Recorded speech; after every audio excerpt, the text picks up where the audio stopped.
soft winds swept across the dry hills of California. The sun was fading and the dirt roads were empty except for a single stagecoach rattling its way through the canyon. The driver hummed to himself, unaware that a figure waited ahead, calm, patient, and strangely polite. Out of the dusty haze stepped a man. His face was hidden behind a flour sack with two neat holes cut for eyes. He wore a long gray coat, a clean shirt underneath, and a hat that looked far too proper for an outlaw. In his hands was a shotgun, though it would never fire a single shot. "Please," he said softly, "throw down the box." The driver froze, then obeyed. There was no shouting, no panic, no gunfire, just silence, and the steady voice of a man who robbed with grace. When the robber was done, he tipped his hat, wished the driver a safe journey, and disappeared into the wilderness. That man was Black Bart, the gentleman bandit. His real name was Charles E. Boles. He was not a cruel man. He was not the kind of outlaw who sought blood or chaos. Instead, he was intelligent, quiet, and deeply human, a man shaped by hard years and broken promises. Charles was born in 1829, far from the wild canyons of the West. His birthplace was England, but his family soon crossed the ocean to start a new life in America. They settled in upstate New York, where he grew up on a farm, learning the value of work and patience. When the California gold rush began in 1849, young Charles was drawn by dreams of wealth and adventure. Like thousands of men, he packed his tools and traveled west, hoping to find gold and fortune. But gold was rare, and luck was cruel. Years passed, and Charles struggled. He worked hard, but gained little. The mountains gave him only blisters, disappointment, and heartbreak. Still, he did not give up easily. When the American Civil War broke out, Charles put down his pickaxe and picked up a rifle. He joined the Union Army, fighting for a cause larger than himself. He became known for his courage and discipline, eventually rising to the rank of first sergeant. Fellow soldiers said he was calm under fire, loyal and brave, the kind of man others trusted when everything went wrong. He survived the war, but something inside him changed. When the battles ended and peace returned, America was no longer the same. The country was rebuilding, and many veterans found themselves lost. Charles returned to civilian life, older, wiser, and tired. He still hoped to find peace and maybe, one day, a bit of gold. After the war, Charles returned to the mines in California. He had some success, but it was short-lived. He partnered with a large company, Wells Fargo, the same one that carried gold and mail across the West. But when disagreements arose over land and claims, he felt cheated, abandoned, and forgotten. That betrayal burned deep. It wasn't just about money, it was about fairness. The world seemed to reward the powerful and punish the honest. Years passed quietly, and no one knows exactly what happened during that time. But sometime in the 1870s, something inside Charles Boles shifted. The farmer and soldier faded away. A new man, clever, disciplined, and strangely poetic, took his place. He began his new life carefully. He studied the stagecoach routes, watched the guards, and learned their habits. He never drank, never gambled, and never used foul language.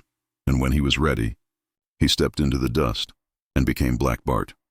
His first robbery was near Copperopolis, California, in 1875. The stagecoach carried a strong box of Wells Fargo gold. Bart waited in a narrow pass, dressed neatly, holding his shotgun steady. When the driver saw him, he stopped immediately. Black Bart's voice was calm and polite. He said, "Please throw down the box." The driver obeyed, expecting danger. But instead of cruelty, there was courtesy. Bart took the gold, thanked the man, and vanished. No one was hurt. No shots fired. The only trace left behind was a mystery. For years, the robberies continued, quiet, precise, and oddly respectful. The people of California began to whisper stories about this strange outlaw who robbed without hate. Then, in 1877, something unbelievable happened. After one robbery, the sheriff found a note, a poem written in neat handwriting and signed, Black Bart, the P.O.8. The words mocked greed and pride, written with wit and rhythm. The newspapers published the poem, and soon the whole West was talking. Who was this man? A killer? A scholar? A poet with a gun? Black Bart had become more than a criminal. He was a legend. Over the next 8 years, Black Bart robbed 28 stagecoaches, always the same way, alone, polite, and never violent. Drivers described him as calm, even charming. Some said he spoke like a teacher. He carried an unloaded shotgun, proving he never meant to harm anyone. His victims said they felt fear, yes, but also confusion. It was impossible to hate a man who said please while robbing you. He became a folk hero, a man who stood against big corporations, who robbed not for greed but for revenge, for justice, or perhaps for art, but every legend has its shadow. For years, Black Bart stayed ahead of the law. But in 1883, one small mistake would change everything. A forgotten handkerchief, a trail of clues, and a fateful capture. The story of his downfall and his mysterious disappearance would soon begin. The year was 1883. The hills of Northern California were dry and silent under a golden sun. The people of the West had grown used to stories of the polite robber who came and went like a ghost, Black Bart, the bandit who left poems instead of bullets. But all legends, no matter how clever, have an ending written somewhere in the dust. For almost 8 years, he had fooled everyone. Stagecoaches were robbed, gold vanished, and yet not a soul was hurt. Wells Fargo had tried everything to stop him: armed guards, detectives, traps, and rewards. Still, the mysterious man in the flour sack mask always slipped away. His calm voice and polite manners made him famous, and his poems made him unforgettable. But in the late summer of 1883, Black Bart made a mistake, one that would reveal the man behind the mask. It happened near a place called Funky Hill, close to Sonora, California. The Wells Fargo stagecoach was climbing slowly up a steep road when Bart appeared from behind a cluster of rocks. As always, he stood tall and still, holding his shotgun and wearing that same dusty gray coat. The driver, named Reason McConnell, had heard stories about the famous bandit. But he wasn't afraid, and he was ready. Bart gave his usual command. "Please." "Sir, throw down the box." McConnell hesitated, then tossed the heavy iron strongbox to the ground. Bart bent over to open it, working quickly. But what he didn't know was that Wells Fargo had changed its strategy. The strongbox was now bolted to the coach floor. Bart had to waste precious minutes trying to pry it open. Sweat rolled down his face under the hot sun as he pulled with all his strength. Inside the coach, the driver quietly armed himself. He picked up his rifle, took a deep breath, and fired. The shot missed Bart but shattered the air. Bart jumped back, startled and confused. Another shot followed, this one closer. Realizing the danger, Bart grabbed a small bag of mail and ran toward the trees.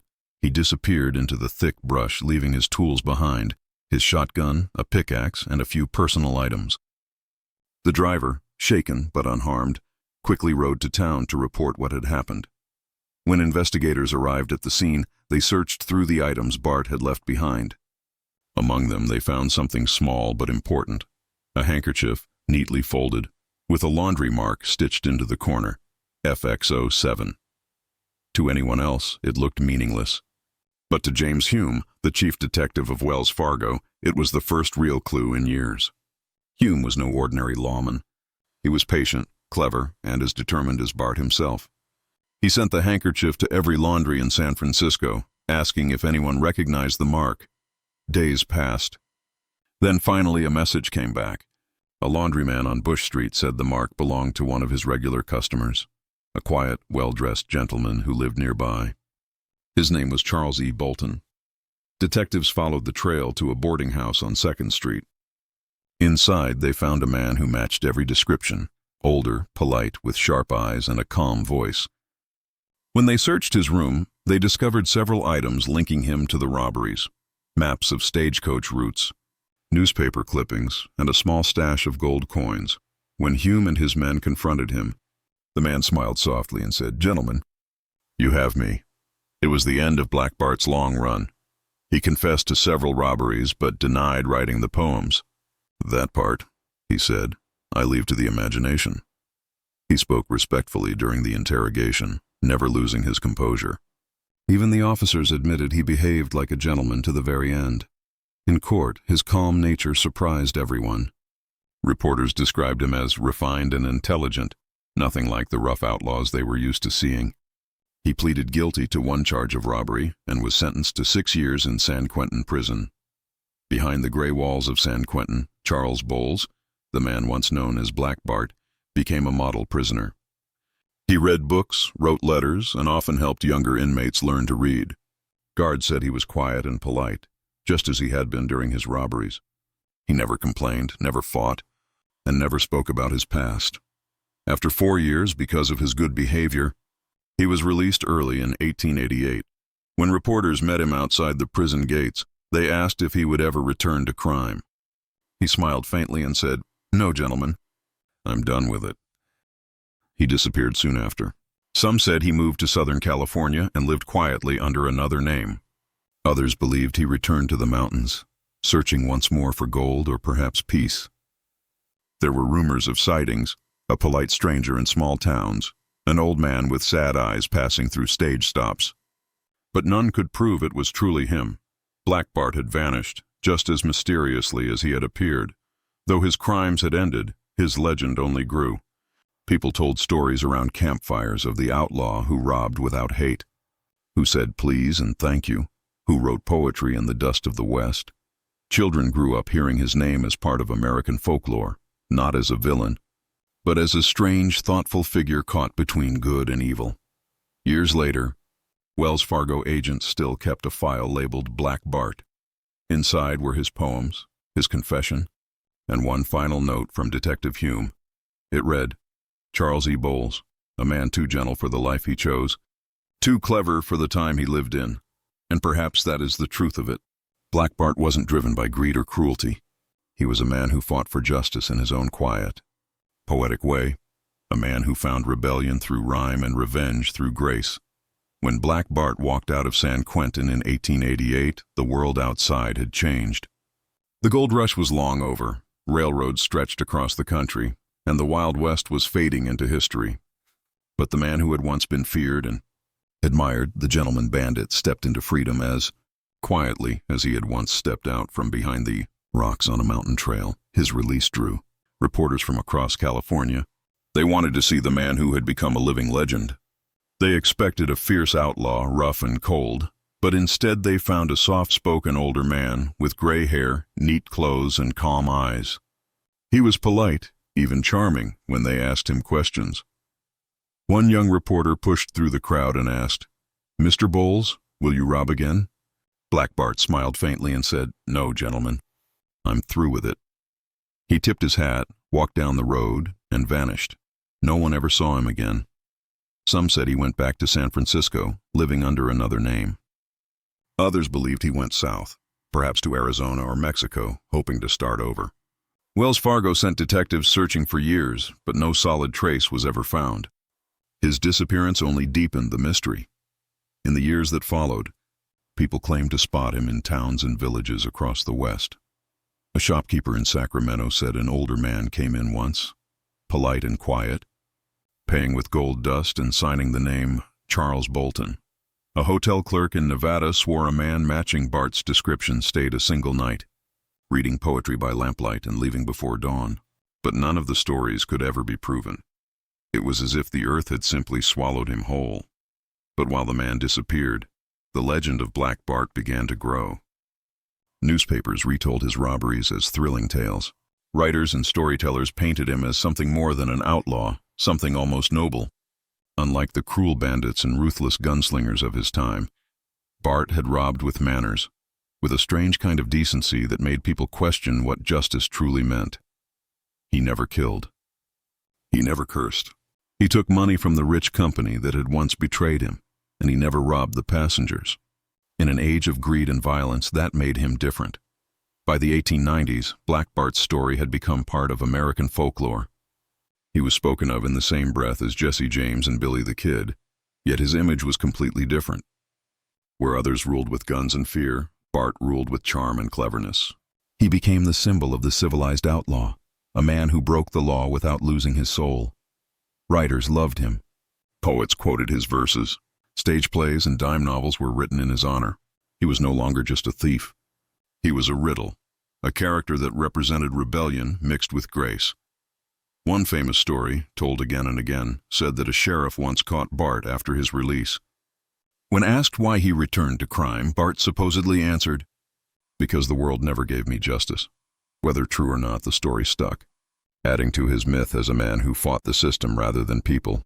Even Wells Fargo, the company he had robbed, began to treat his memory with a strange respect. They kept his poems locked in a safe as curiosities, evidence of a time when crime could be poetic, when outlaws could have manners. As the years passed, truth and legend began to blur. Some said he died in poverty somewhere in the hills. Others swore he lived well into the 1900s under a new name, perhaps watching the world change while smiling at how his story had taken on a life of its own. But maybe that was exactly what he wanted. Black Bart was always more than the man behind the mask. He was a voice, a symbol of the idea that, even in darkness, a person could hold on to a bit of humanity. His life wasn't about glory or gold. It was about control. Every robbery was carefully planned, every word measured. He robbed because he could, and because it made him feel powerful in a world that had once left him powerless. He had been a miner chasing fortune, a soldier chasing honor, and finally a bandit chasing balance. Through it all, he remained disciplined, polite, and strangely gentle. Perhaps that's why people still talk about him. Long after his disappearance, travelers still claimed to see faint shapes on lonely mountain roads. A man in a bowler hat, carrying a shotgun and walking with quiet steps. Drivers told tales of hearing a soft voice in the wind whispering, "Please, throw down the box." Whether these were ghosts or simply the echoes of imagination, they proved one thing: legends never die, especially when they touch the heart. Today, more than a century later, Black Bart remains one of America's most fascinating mysteries. Historians still debate his true motives. Some say he wanted revenge. Others believe he simply loved the thrill of the perfect crime. A few think he was making a statement, a silent protest against a world of corruption and greed. Whatever the reason, he left behind something greater than gold. He left a story, a reminder that even the strangest people can shape history in ways they never imagined. In the end, the man who robbed without hate and vanished without a trace became immortal, not through violence or wealth, but through words. His poems, his manners, and his mystery turned him into a legend that no prison, no time, could ever cage. The gentleman bandit lives on, in books, in songs, and in every whisper of the old west wind. The story of Black Bart would never have become legend without his words. Guns, gold, and masks made him famous, but poetry made him unforgettable. While most outlaws left behind blood and fear, Black Bart left behind ink and rhyme. His verses, found at robbery scenes, turned him from a thief into a mystery, and from a criminal into a kind of artist. It began in 1877. A Wells Fargo stagecoach had just been robbed near the mountains of California. The driver was shaken but unharmed. When the sheriff arrived, he expected to find footprints or bullets. Instead, he found a piece of paper pinned to a tree.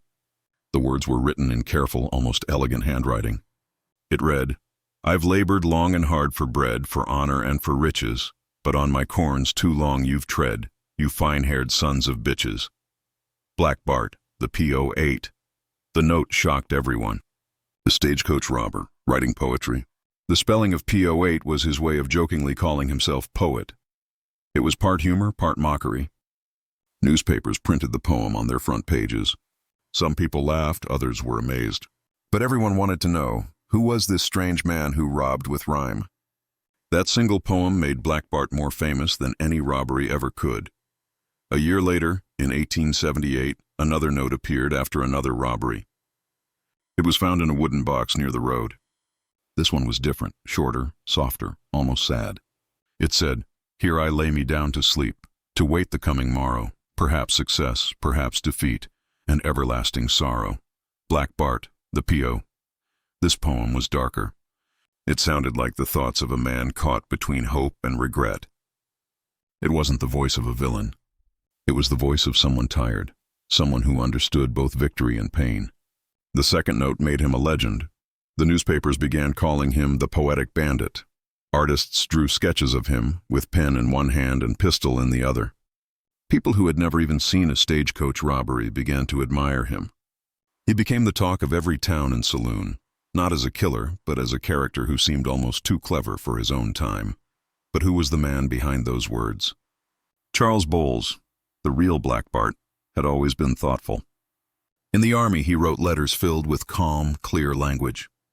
He read books when others gambled or drank. He loved words, rhythm, and control. His poetry, though rough and simple, carried that same discipline. Even when robbing a coach, he remained organized, careful, and precise, like a man writing lines on a page. Many people believed his poems were his way of speaking to the world, a small act of rebellion wrapped in rhyme. They weren't just jokes. They were messages. In the first poem, his anger toward the rich and powerful is clear. He speaks like a worker who feels stepped on, humiliated by those above him.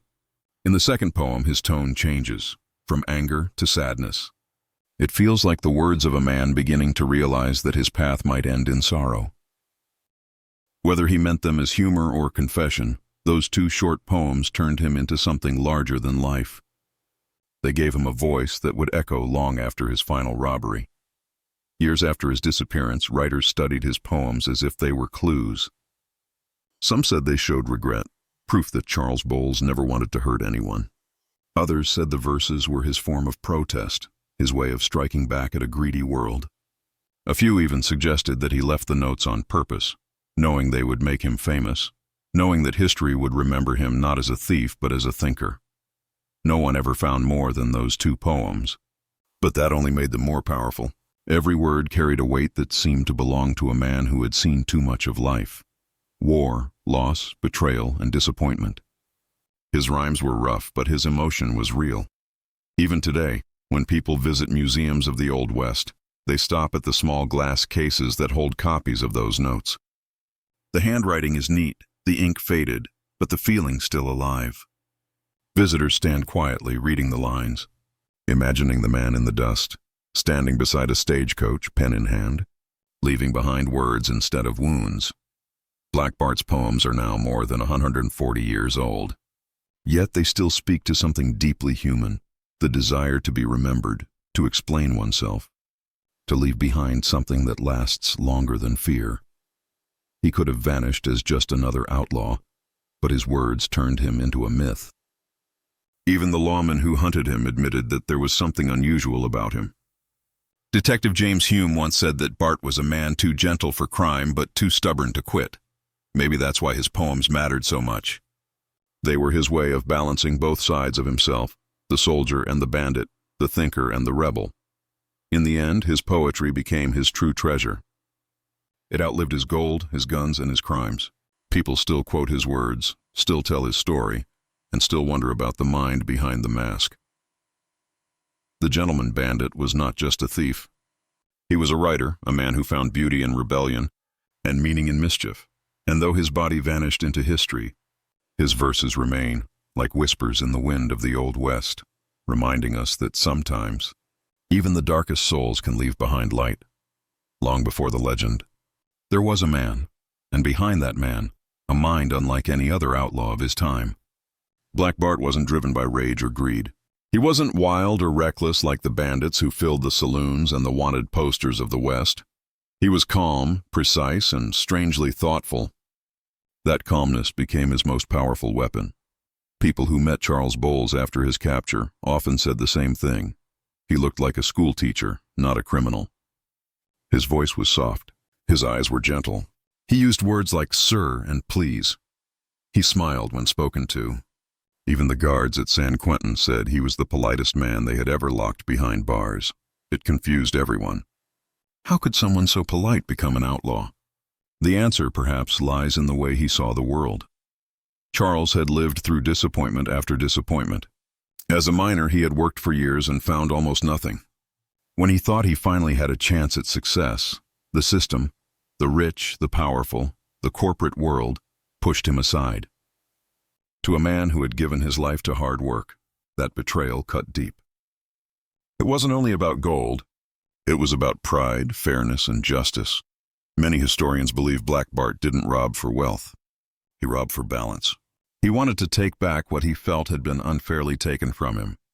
But he did it in his own way, with control, not chaos. He was a man who refused to lose his manners, even when breaking the law. He planned each robbery with military precision. He would spend days walking through the hills, watching the stagecoach routes, memorizing the timing of each turn and stop. He never acted on impulse. Everything was deliberate. The place, the timing, even his words. When he finally stepped out onto the road, shotgun in hand, he already knew exactly how it would go. He spoke calmly because he had already decided there would be no violence. He carried an unloaded gun because he never meant to use it. He wore a clean coat and neat shoes because he wanted to look respectable, to remind himself and perhaps his victims that he was still a gentleman. That's what made him so different. To him, robbery wasn't madness. It was a statement. Inside his quiet soul, there was a strange mix of emotions: anger, pride, sadness, and intelligence. He didn't want chaos. He wanted to be seen, to be understood, and in some way, to be respected. When reporters asked him years later why he robbed, he never gave a clear answer. Some said he smiled and said revenge. Others said he spoke of injustice. But perhaps the truth was simpler. He wanted to prove that a man could lose everything and still remain civilized. He never drank, never gambled, and never swore. Even his robberies had rules: no violence, no harm, and no insults. He never took from passengers, only from the company that had once wronged him. It's strange to think of an outlaw with honor, but that's exactly what made him legendary. In a time when greed ruled the roads, he stood apart, quiet, educated, disciplined. Psychologists today would call him a moral outlaw, someone who believes his crimes serve a higher personal justice. He didn't enjoy the stealing. He enjoyed the idea of control.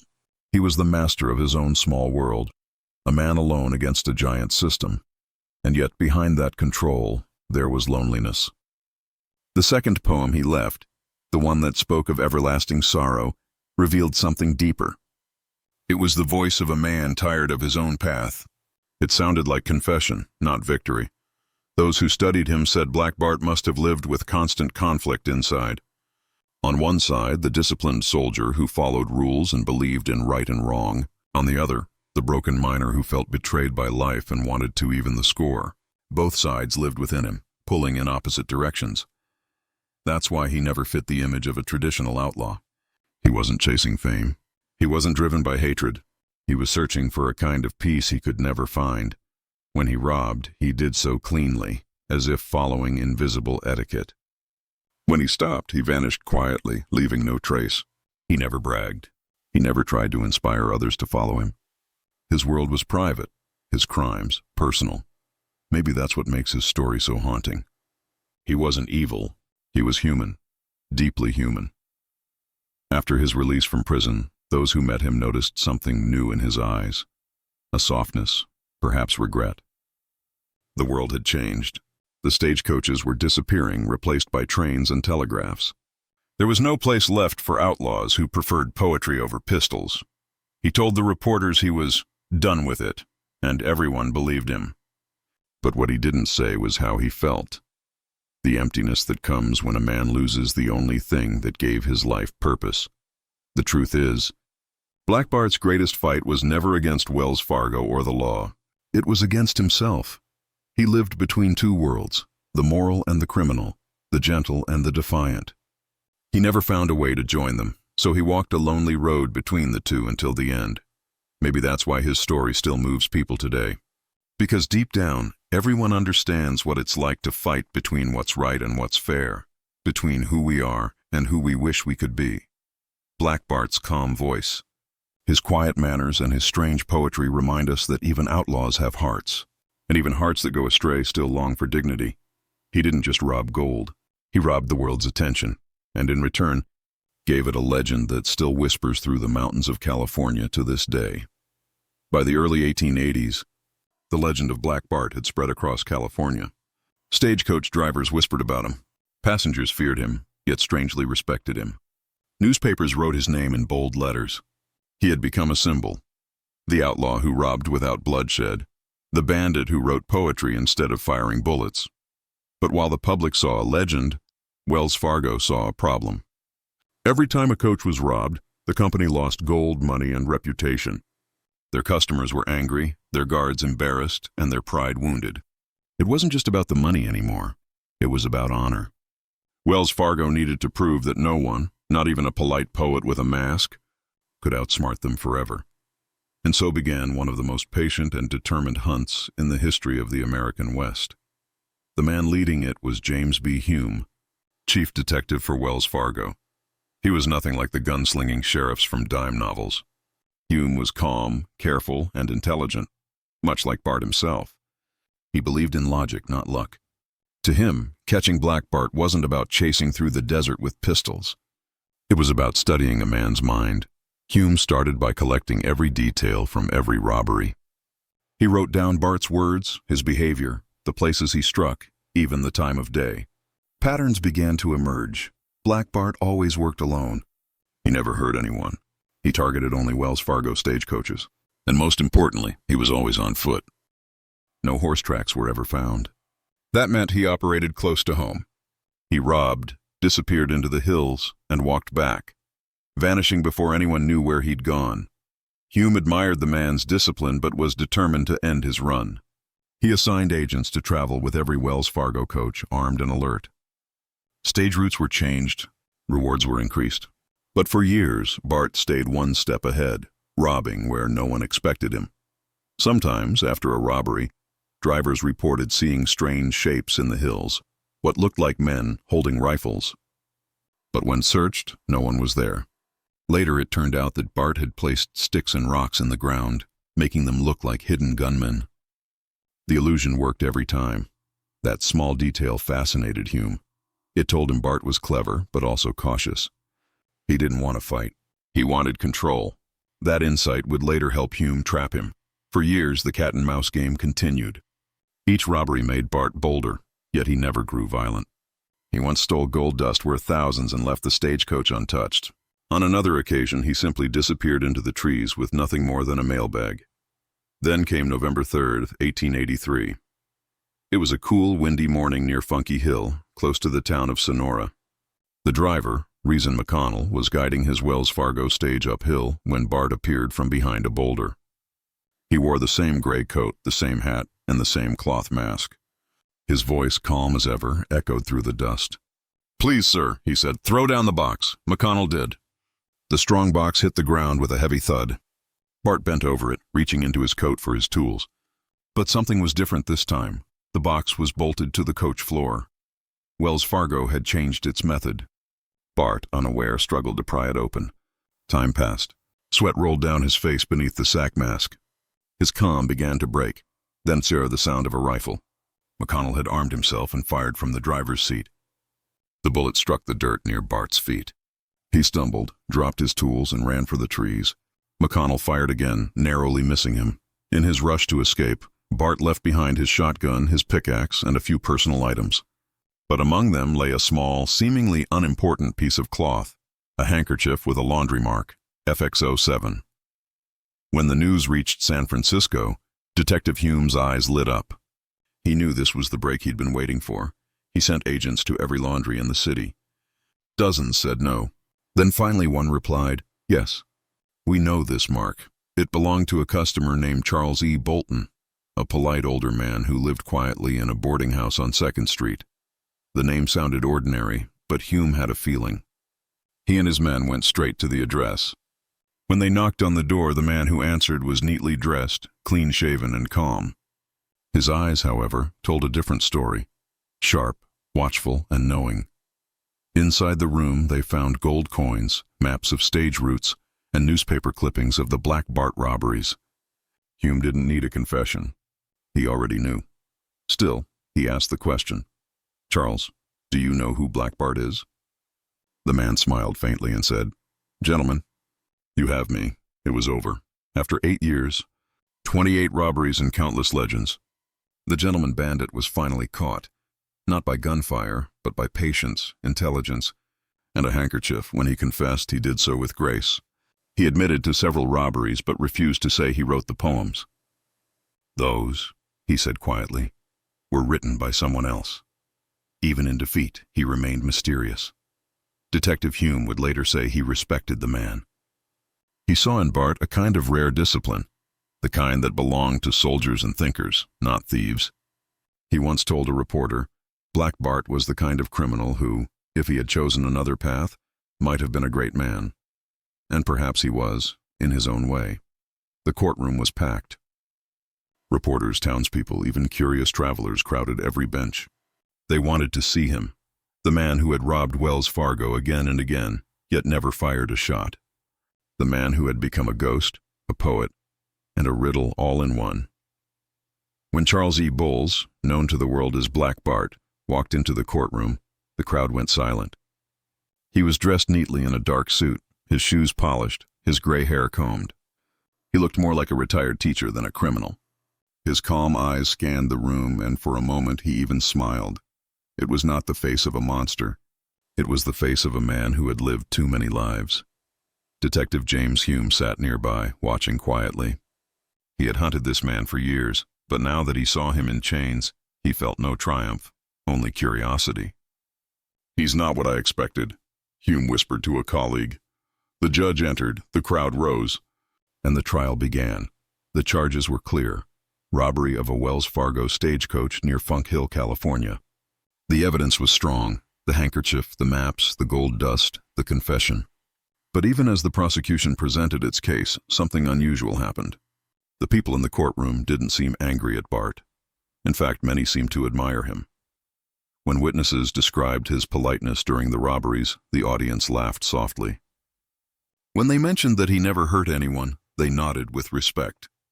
Even the judge appeared to view him less as a threat and more as a curiosity. One newspaper later wrote, "He carried no hate, spoke with no pride, and behaved like a gentleman. He is the most courteous criminal this court has ever known." When it was his turn to speak, Black Bart stood slowly, straightened his coat, and addressed the court. "I never wished harm upon any man," he said softly. "But I have been wronged, and I acted in my own way to right it. Perhaps that was foolish, but I did what I thought was fair." His words were quiet, but they carried through the room like poetry. For a moment, even the judge seemed to hesitate. The verdict came quickly: guilty. But the punishment was lighter than anyone expected. Instead of the long sentence many demanded, Bart received 6 years in San Quentin prison. When the judge asked if he had anything else to say, Bart simply nodded and replied, "Your Honor, I thank you." The guards led him away, and as he passed through the crowd, people whispered blessings, not curses. One man even tipped his hat. In that moment, Black Bart was no longer just an outlaw. He was a legend in motion. Inside San Quentin, the gentleman Bandit behaved exactly as everyone expected, with grace. He never argued, never fought, never complained. He worked quietly, followed every rule, and earned the respect of the wardens and guards. He helped other prisoners learn to read and write. Some even called him Professor. He never spoke about the robberies. When asked if he missed the open hills, he would smile and say, "The air outside is no freer than the air in here, if your mind is restless." Those who met him inside the prison said he carried himself like a man at peace, yet his eyes sometimes told a different story. Late at night, he would sit by the window, staring out toward the bay. Perhaps he was thinking about the long roads he once walked alone, or the quiet sound of wind moving through pine trees as he waited for a stagecoach to appear. 4 years passed quietly. Because of his perfect behavior, his sentence was reduced. In January 1888, Black Bart, the polite poet of the West, walked out of San Quentin a free man. Reporters were waiting for him at the gates. They shouted questions, eager for his first words. "Mr. Boles, will you rob again?" He smiled slightly. "No, gentlemen," he said. "I'm done with it." They asked where he would go. He only replied, "Someplace quiet." He walked down the road without looking back. That was the last confirmed time anyone saw him. Wells Fargo detectives kept an eye on him for months, but eventually the trail went cold. Some said he returned to mining, living peacefully under a new name. Others claimed he disappeared into the hills, searching for solitude or perhaps redemption. A few even said he died in a small cabin, alone but content. But no one knows for sure. What mattered more than how he died was what he left behind: an image, a legend, a paradox. He was both thief and gentleman, criminal and poet. The man who once carried an unloaded gun had carried something more powerful: an idea. The idea that even in a world full of greed and violence, a man could choose dignity, even while breaking the rules. In the years that followed, dime novels and plays retold his story again and again. Children grew up hearing about him. Painters and poets used his name as a symbol of quiet rebellion. To many, he became the outlaw who proved that not all criminals are cruel, Some simply refused to bow to an unfair world, and so, even as his body disappeared into history, his legend began to grow. After his release from San Quentin in 1888, Black Bart, once the most hunted outlaw in California, stepped into freedom with nothing but a small bag and a quiet smile. The world had changed while he was behind bars. Railroads now stretched across the land, stagecoaches were disappearing, and the dusty trails where he had once stood with his unloaded shotgun were falling silent. For the first time in years, he was just Charles E. Boles again. No mask, no poems, no robbery plans tucked beneath his coat. Just an old man walking into the fading light of the American frontier. The reporters followed him as far as they could. They shouted questions as he left the prison gates. "Mr. Boles, will you rob again?" one called out. He turned, gave a gentle half-smile, and said, "No, gentlemen, I'm done with it." Then he walked down the road and the world never saw him again. At first, people thought he had simply retired somewhere quiet. He was 60 years old, tired, gray, and thin. The Wells Fargo detectives who had once chased him watched for any sign of his return. But as the months passed, there were no robberies, no poems, no whispers of a polite voice asking drivers to throw down the box. And yet, strange stories soon began to spread. A few months after his release, a man matching his description was seen in San Francisco, staying at a boarding house under the name T.Z. Spaulding. He paid with small gold coins and spoke in a refined, formal tone. The owner said he read newspapers every morning and took long evening walks. But one day he vanished, leaving behind only a small trunk with clothes, a shaving kit, and a notebook. The trunk was never claimed. Not long after, rumors came from Marysville, where an elderly man calling himself Charles Bolton had been seen working quietly at a mine. He kept to himself, read poetry, and often stared at the sunset. Some said he was the spitting image of Black Bart, but when the sheriff went looking for him, the man was gone, leaving his cabin swept clean. There were other stories, too. A hotel clerk in Visalia remembered an older gentleman who paid in gold dust and carried a worn Bible. A shopkeeper in Stockton swore he'd spoken to Black Bart one evening, a polite stranger who smiled, tipped his hat, and disappeared before dawn. Each tale added to the mystery. Was he hiding, traveling, or had he already died alone, his name fading with the wind? Detective James Hume, the man who had captured him, continued to keep a file open on Bart for years. He said, "I don't believe he went back to crime. He was too proud, too tired. He wanted peace." Hume died never knowing what became of his most fascinating case.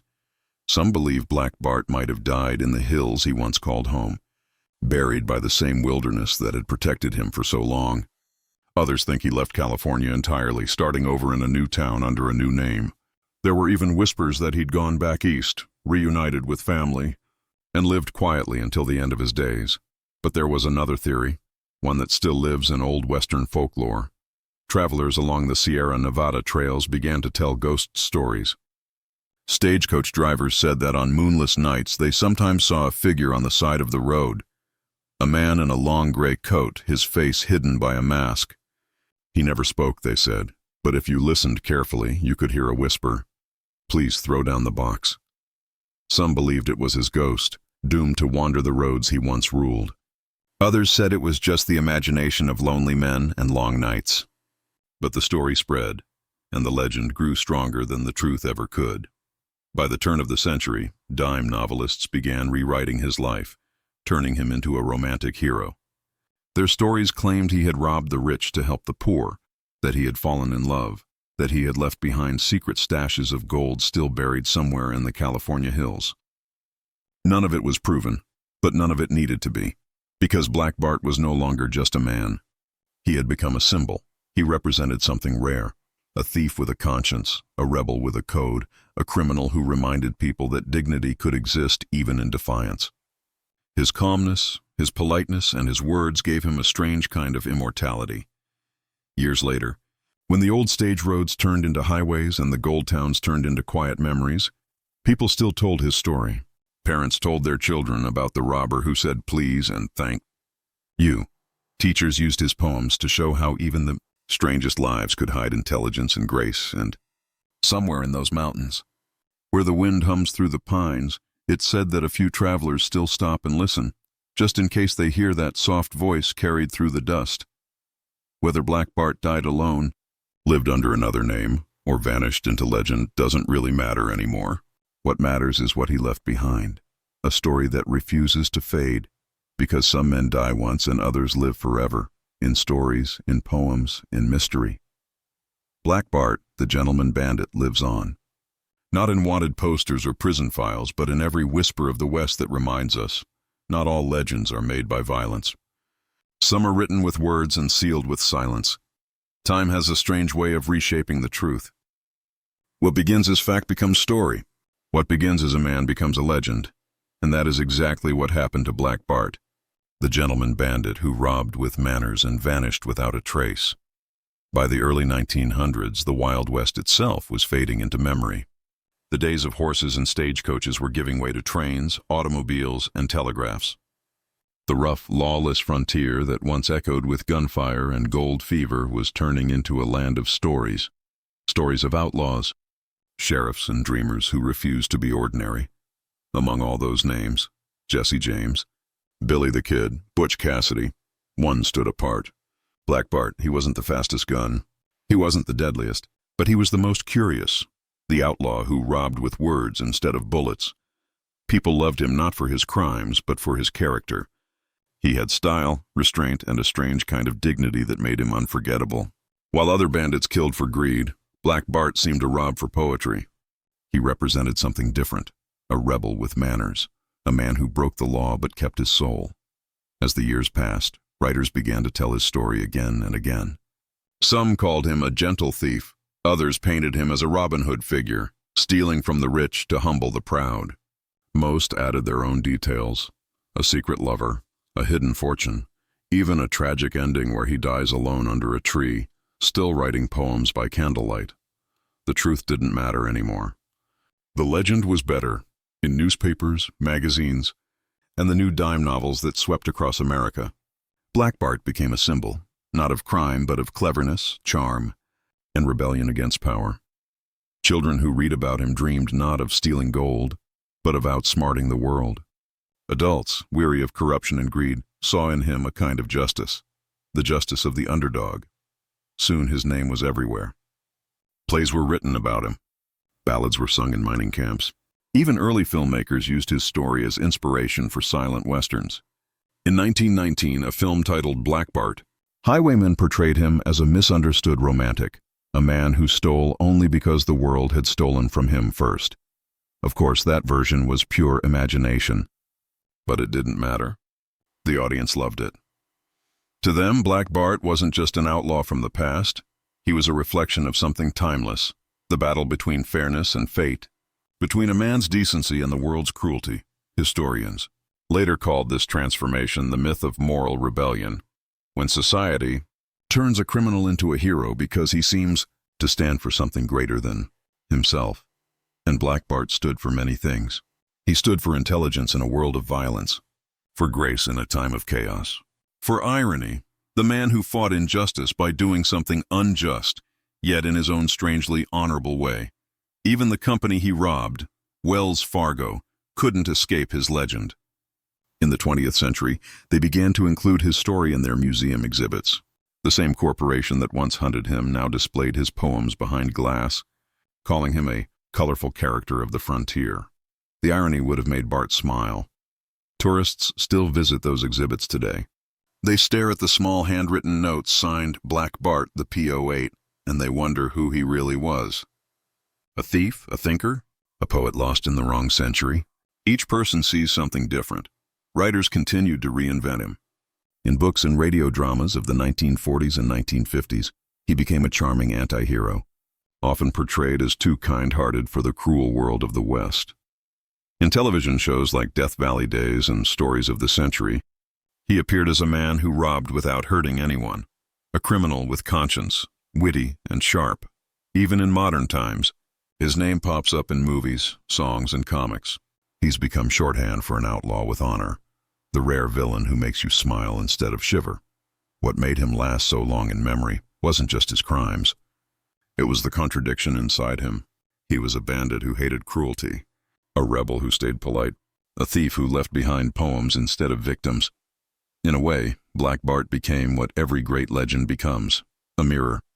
He reflects whatever each generation needs him to be. To some, he's a symbol of courage. To others, a warning about pride and loneliness. But to everyone, he's a reminder that even in the roughest times, humanity can survive in the strangest places, even behind a mask on a dusty road.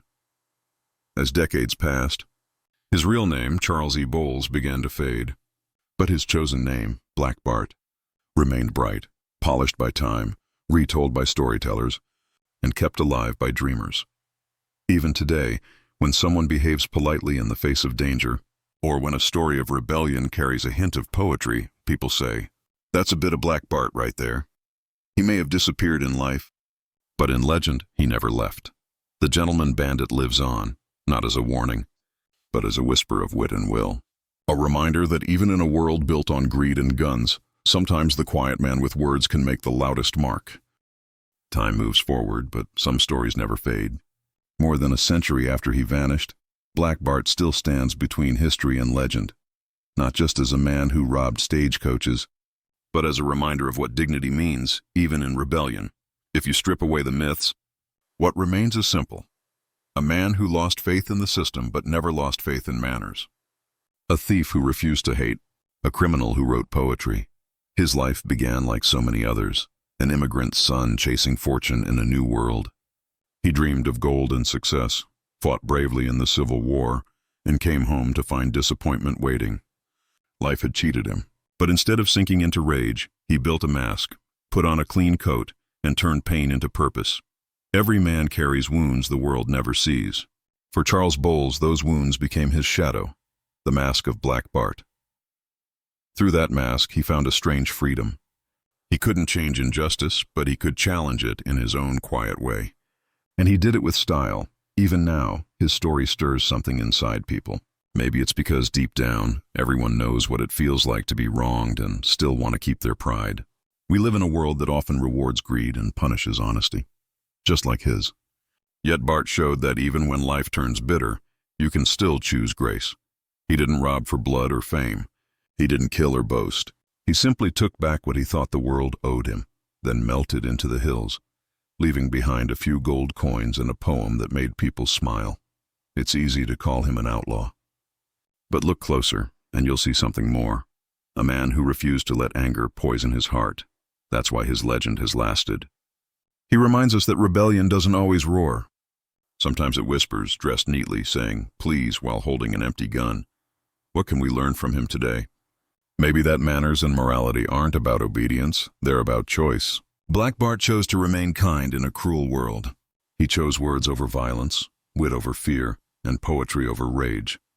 That choice made him dangerous, not because he broke the law, but because he proved a man could be defiant and still keep his soul. In a time where fame is loud and cruelty spreads easily, his quiet defiance feels rare. He never bragged, never posed, never shouted his story. He simply lived it, and let others tell it. His life also teaches us about identity, how people are never just one thing. Charles Boles was a miner, a soldier, a poet, and a thief. He was good and flawed, gentle and cunning, guilty and graceful. He reminds us that humans are complicated, and that's what makes stories worth telling. And maybe that's the truest legacy of all. He didn't build monuments or lead armies.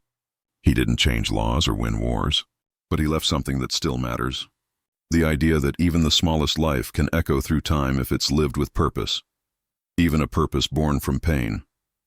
The man who once stood alone on dusty roads now stands forever in history books, museums and memories.